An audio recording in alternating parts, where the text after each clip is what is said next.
দূর থেকে সবাই চিৎকার করছিল রোকেয়া রোকেয়া রোকেয়া। কাজে ফিরছি এবং ব্যাচেলার পয়েন্টের মাধ্যমেই ফিরছি। এই ব্যাচেলার পয়েন্টের কোনো কাজ করি নাই।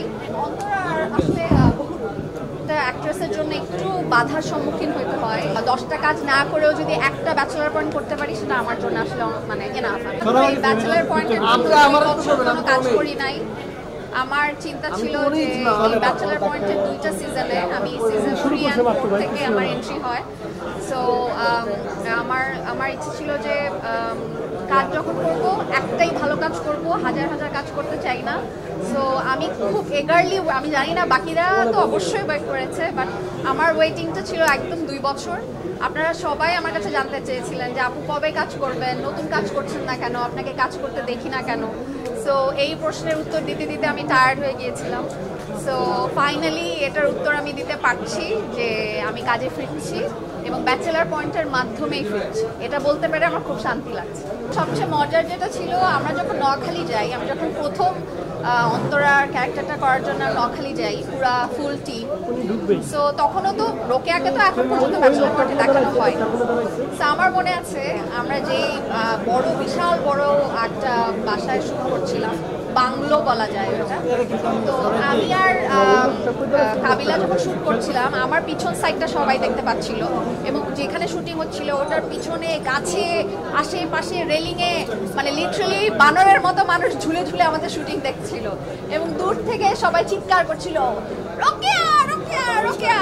তো সবাই ভাবছিল যেহেতু নোয়াখালীতে শ্যুট হচ্ছে অ্যান্ড রোকেয়াকে কখনো দেখায় নাই অ্যান্ড আমি ঘোমটা টোমটা পড়াচ্ছিলাম। সো অ্যাট ফার্স্ট আমাকে সবাই ভেবেছিল আমি আসলে রোকেয়া, বা এখনও অনেকে ভাবে, অনেকে আমার ফেসবুকে লেখে যে রোকেয়া রোকেয়া, বাট আমি আসলে রোকেয়া না, আমি রোকেয়ার ফ্রেন্ড অন্তরা। সো ওই এক্সপিরিয়েন্সটা খুবই মজার। মেয়েরা তো বেশিরভাগই ছলচাতুরি করে, খুব কম মেয়েই আছে যে ছলচাতুরি করে না। অন্তরা কিন্তু দুষ্ট হলেও সে কিন্তু শুভকে আসলে ভালোবাসে। অ্যান্ড আপনারা দেখছেন কিনা আমি জানি না ওই পর্বটা, যে পর্বটাতে ওদের মধ্যে হাতাহাতি হয়, মারামারি হয়। এরপর কিন্তু অন্তরা নিজেই শুভকে বলে যে she wants to marry Shubho. So একটা মেয়ে যদি দুষ্ট হইতো তাহলে তো সে আর বিয়ে করতে চাইতো না এবং সে এত কষ্টও পাইতো না শুভর সাথে রিলেশন ব্রেকআপ হলে। সো আমার মনে হয় যে অন্তরা আসলে এইটা একটা সিক্রেট। এবং একটু আগে আমি আমার ফেসবুক পেজে একটা ভিডিও শেয়ার করেছি, ওটা অমি ভাইদেরই পেজ থেকে শেয়ার করেছি। পাশা ভাই বলছে যে অন্তরার সাথে তাকে পরিচয় করায় দিতে। সো লেটস সি, সেটা জানার জন্য আমাদেরকে ব্যাচেলর আসছে দুষ্ট ছেলে। এটা আসলে আমি একটা জিনিস ফিল করেছি, যেটা হচ্ছে যে অন্তরা হওয়ার পর আমি যখন নাটক করেছি, আমার 10টা স্ক্রিপ্টের মধ্যে 9টা স্ক্রিপ্টই ওরকম 2 নাম্বার। মানে অন্তরা যেরকম টাঙ্কিবাজ, ফ্লার্ট করে, এই করে ওই করে। সো মানে ওইটা আসলে এত বিলিভেবল জায়গায় পৌঁছায় গেছে। সো সব ডিরেক্টর আমাকে আসলে ওই ক্যারেক্টারই দেখতে চায়। এটা একটু মানে একটা অ্যাক্ট্রেসের জন্য একটু বাধার সম্মুখীন হতে হয় এই কারণে, বাট কিছু করার নাই। আমি তাও বলবো যে I still love to being Antara.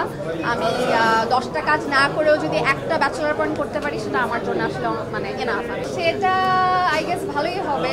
এখন সেটা পুরোপুরি ওইটা হচ্ছে অমি ভাইয়ের হাতে। অমি ভাই কীভাবে অন্তরাকে পোট্রে করবে অ্যান্ড অন্তরা কি এই ব্যাচেলার পয়েন্টের গ্রুপের সাথে কোনো দুষ্টামি ফাজলামি করবে নাকি, ওটা আমি এখনও জানি না, যেহেতু আমি এখনো শুট স্টার্ট করি নাই।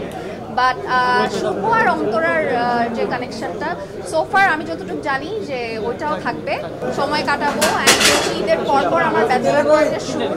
সো চেষ্টা করবো একটু গরুর মাংস কম খাওয়ার, কারণ আমার গরুর মাংস খেতে খুব ভালো লাগে।